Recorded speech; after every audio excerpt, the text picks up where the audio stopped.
ഇന്ന് തന്നെ ഡൗൺലോഡ് ചെയ്യൂ. കാണൂ നിങ്ങളുടെ ഫേവറേറ്റ് ഷോസ്. ജയശ്രീയുടെ ഭർത്താവാണ് ദേവരാജൻ അല്ലേ? അതെ. അങ്ങനെ പറ. അമ്മാവന് ജയശ്രീ അറിയോ? ജയശ്രീ അറിയാത്തവരാരാ ഉള്ളത്?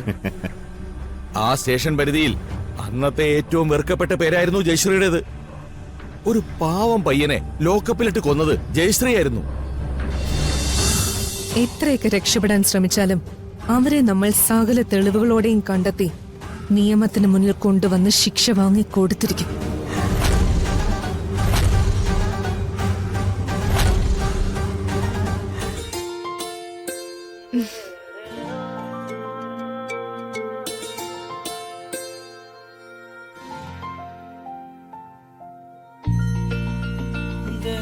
നന്നായി പ്രാർത്ഥിക്കുമോളെ. പുതിയൊരു ജീവിതത്തിലേക്ക് യാത്ര തുടങ്ങുക. എല്ലാ ഐശ്വര്യങ്ങളും സൗഭാഗ്യങ്ങളും ഉണ്ടാകാൻ ദേവി അനുഗ്രഹിക്കും.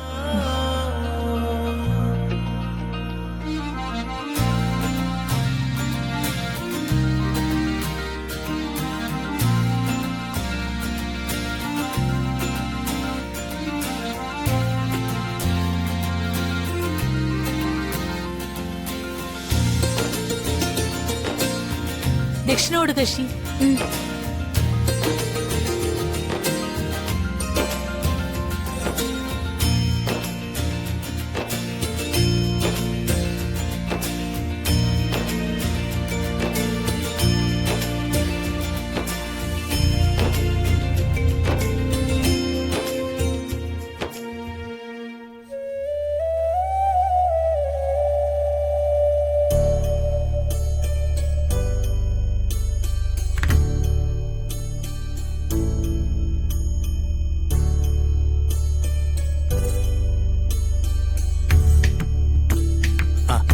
ഇനി സമയം കളയാതെ നമുക്കിറങ്ങാം. ചെന്നിട്ട് അഷിതയ്ക്ക് റെഡിയാവാനുള്ളതല്ലേ? അതെ, എല്ലാം റെഡിയാണ്, ഇറങ്ങിയാ മതി. വാ മോളെ, പോവാ.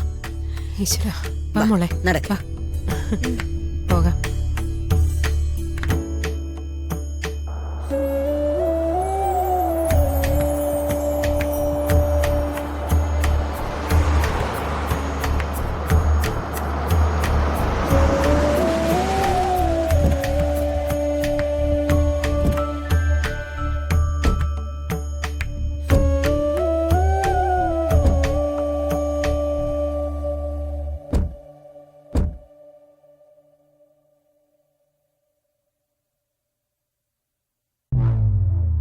അല്ല മഹാദേവ, ആ, ഇതെന്താ ഇവിടെ? ഇവിടെയാണ് കല്യാണം. ഇവിടെയോ? അതെ അതെ. ഇവിടെന്താ കുഴപ്പം? ഈ കല്യാണം മൊത്തത്തിൽ കുഴപ്പമാണല്ലോ. അതെന്താ ചന്ദ്രമതി നീ അങ്ങനെ പറഞ്ഞത്? ഇത് നിന്റെ മോന്റെ കല്യാണമല്ലേ? പിന്നെ നീ തന്നെ ഇങ്ങനെ പറഞ്ഞാലെങ്ങനാ? അത് ഞാൻ ചോദിച്ചെന്താന്ന് വെച്ചാലേ, ഈ കല്യാണം സിറ്റിയിൽ ഒരു ഓഡിറ്റോറിയത്തിൽ വെച്ച് നടത്തിക്കൂടായിരുന്നോ എന്നാ. ഇന്ദ്രപ്രസ്ഥത്തിലെ വീട്ടുകാർക്ക് ഒരു AC ഓഡിറ്റോറിയം ബുക്ക് ചെയ്യാനും നാട്ടുകാരെ വിളിച്ചൊരു സദ്യ കൊടുക്കാനും കാശില്ലാതായി പോയോ? നിനക്ക് ഇങ്ങനൊരു ഗതികേട് ഉണ്ടായിരുന്നേ എന്നെ വിളിച്ചൊരു വാക്ക് പറഞ്ഞുകൂടായിരുന്നോ? ആവശ്യത്തിന് പണം ഞാൻ തരുമായിരുന്നല്ലോ. അതെ, ഒരേ ഒരു മോന്റെ കല്യാണമല്ലേ ചന്ദ്രമതി, ഇങ്ങനെ പിശിക്കേണ്ട കാര്യം ഉണ്ടായിരുന്നോ? അതെ. അതിന് ഇവിടുത്തെ കാര്യങ്ങളൊന്നും എന്റെ തീരുമാനത്തിലല്ലല്ലോ നടക്കുന്നത്. എല്ലാം തീരുമാനിച്ചത് പൂർണിമയാണ്. എന്തെങ്കിലും ഉണ്ടെങ്കിൽ അങ്ങോട്ട് ചോദിച്ചോളൂ. എന്താ പൂർണിമ ഇത്? ഇത് പിശുക്കിയതൊന്നുമല്ല. ഇപ്പൊ കല്യാണങ്ങളെല്ലാം ഇങ്ങനെ നടത്തുന്നത്. ഓ, പെണ്ണും ചെറുക്കനും അവരുടെ കൂട്ടുകാരും അടുത്ത ബന്ധുക്കളും മാത്രമേ ചടങ്ങിനുണ്ടാവൂ. ഓ, എല്ലാരും ക്ഷണിച്ചുള്ള പാർട്ടിയും പരിപാടിയും ഒക്കെ റിസപ്ഷനായി മറ്റും നടത്താറുണ്ട്. ആ, മീഡിയക്കാർക്ക് വേണ്ടിയും നാട്ടുകാർക്ക് വേണ്ടിയും വേറെ വേറെ ഫംഗ്ഷനുകൾ സിറ്റിയിലെ ഓഡിറ്റോറിയത്തിൽ അറേഞ്ച് ചെയ്തിട്ടുണ്ട്. അങ്ങനെയാണെങ്കിൽ നീ അതെന്നോട് നേരത്തെ ഒന്ന് പറയണ്ടേ? ഞാൻ നിന്നെ വെറുതെ തെറ്റിദ്ധരിച്ചു. എന്നാ വാ, എല്ലാരും വാ, അകത്തേക്ക് പോവാ. വാ.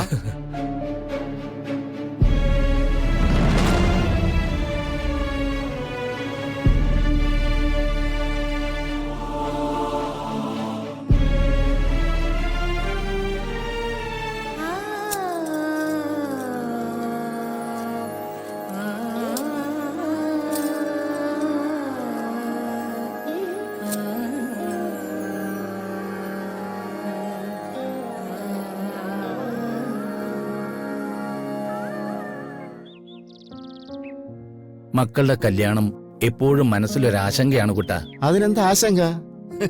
അതിന്റെ ഒന്നും ഒരു ആവശ്യമില്ല. ഇതിപ്പോ നമ്മൾ സ്വപ്നം പോലും കാണാൻ പറ്റാത്തൊരു ബന്ധമല്ലേ നമുക്ക് കിട്ടിയിരിക്കുന്നത്. ഉം. അതും നമ്മൾ അങ്ങോട്ട് പോയി കാല് പിടിച്ച് നടത്തുന്ന കല്യാണമൊന്നും അല്ലല്ലോ. അവരായിട്ട് ഇങ്ങോട്ട് വന്ന് ആലോചിച്ച് നടത്തുന്ന കല്യാണമല്ലേ. പിന്നെ എന്തിന് ടെൻഷനായി? അക്ഷിത മോള് കല്യാണം കഴിഞ്ഞ് ആ വീട്ടില് സുഖമായിട്ട് താമസിക്കും. അതിലൊരു ടെൻഷനും ദേവേട്ടന് വേണ്ട. പണവും സൗകര്യങ്ങളൊക്കെ ആവശ്യത്തിൽ കൂടുതൽ അവർക്കുണ്ടെന്നുള്ളത് ശരി തന്നെ. എന്നാലും ഒരു കുടുംബജീവിതത്തിൽ പണത്തിന് മാത്രമല്ല പ്രാധാന്യമുള്ളത്. ഉം. നമ്മുടെ ആവശ്യങ്ങൾ നടക്കാനും ആഗ്രഹങ്ങൾ സാധിക്കാനും മാത്രമേ പണം ഉപകരിക്കൂ. മനസ്സിന് സംതൃപ്തിയും സമാധാനവും നൽകുന്നത് സ്നേഹവും പരിഗണനയാണ്. അതില്ലെങ്കിൽ എത്ര പണം ഉണ്ടെങ്കിലും ഒരു പ്രയോജനം ഉണ്ടാവില്ല. അത് ദേവേട്ടൻ പറഞ്ഞത് 100% ശരിയാണ്. പക്ഷെ നമ്മളെ ചിന്താഗതിയോ രീതികളോ ഒന്നും അല്ല ഇപ്പോഴത്തെ കുട്ടികൾക്കുള്ളത്. ആ. കാര്യങ്ങളൊക്കെ മാനേജ് ചെയ്യാൻ അവർക്ക് നന്നായിട്ട് അറിയാം. അതുകൊണ്ട് അക്ഷിതയ്ക്കും പൃഥ്വിക്കും ഇടയിൽ ഒരു പ്രശ്നങ്ങളും ഉണ്ടാവാൻ പോകുന്നില്ല. പിന്നെ പൃഥ്വിയായിട്ട് എന്തെങ്കിലും കുഴപ്പങ്ങൾ ഉണ്ടാക്കിയ നമുക്കപ്പൊ നോക്കാം. അതുപോലെ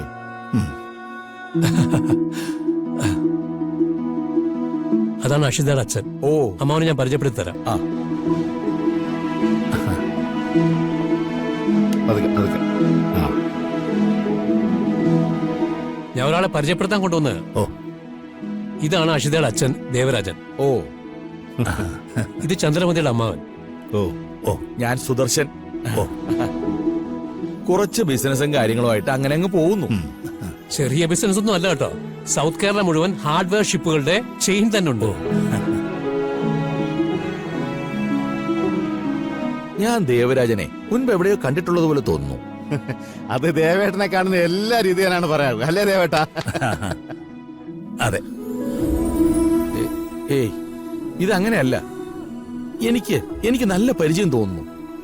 അന്ന് ധുനിമോടെ ബർത്ത്ഡേക്ക് ജയരാമനെ പരിചയപ്പെടുത്തിയപ്പോഴും ഇതുപോലെ തന്നെ പറഞ്ഞത്. പക്ഷേ അന്നത് ജയശ്രീയുടെ പേരിലുള്ള പരിചയമായിരുന്നു. ഓ ജയശ്രീ. അതെ, ജയശ്രീ തന്നെ. ജയശ്രീയുടെ ഭർത്താവാണ് ദേവരാജൻ അല്ലേ? അതെ. അങ്ങനെ പറ. അമ്മാവന് ജയശ്രീ അറിയോ? ജയശ്രീ അറിയാത്തവരാരാ ഉള്ളത്? ആ സ്റ്റേഷൻ പരിധിയിൽ അന്നത്തെ ഏറ്റവും വെറുക്കപ്പെട്ട പേരായിരുന്നു ജയശ്രീയുടേത്. ഒരു പാവം പയ്യനെ ലോക്കപ്പിലിട്ട് കൊന്നത് ജയശ്രീ ആയിരുന്നു. അതൊന്നും ചേച്ചി ചെയ്തതല്ല. ഞാനും ഒരു പോലീസുകാരൻ തന്നെ. അവിടെ സംഭവിച്ച എന്തൊക്കെയാണെന്ന് എനിക്ക് കൃത്യമായിട്ട് അറിയാം. വെറുതെ ഒന്നും അറിയാതെ സംസാരിക്കല്ലേ. കുട്ടാ വേണ്ട, ഒന്നും പറയണ്ട. മഹാദേവ, ആ? തനി വന്നേ. എന്താ? എനിക്ക് തന്നോടൊരു കാര്യം പറയാനുണ്ട്. താൻ വാ.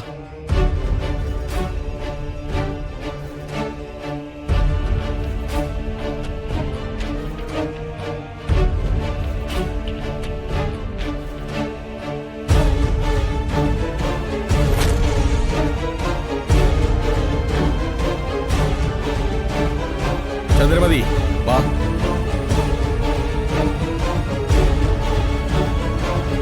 എനിക്ക് നിന്നോടൊരു കാര്യം പറയാനുണ്ട്.